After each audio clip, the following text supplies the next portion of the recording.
শুরু করছি পরম করুণাময় অসীম দয়ালু আল্লাহ তাআলার নামে। আমাদের প্রত্যেকের মাঝে একটা ব্যক্তি স্বার্থ কাজ করে। ব্যক্তি স্বার্থটা কি? আমি ভালো খাবো, অন্য কেউ ভালো খাবে কেন?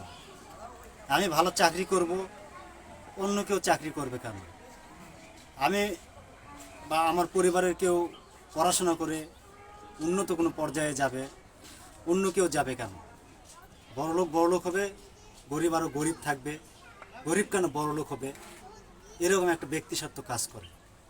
আমি সম্মানিত হব, অন্য কেউ সম্মানিত হবে কেন? আমি বিভিন্ন জায়গায় পদ পদবি নেব, আমি যোগ্য হই আর অযোগ্য হই। যোগ্য হলে পদ পদবি পাওয়া প্রাপ্য, আর অযোগ্য হলে তো পদ পদবির তো কোনো প্রশ্নই আসে না। তো আমি পদ পদবিতে যাব, অন্য কেউ যাবে কেন?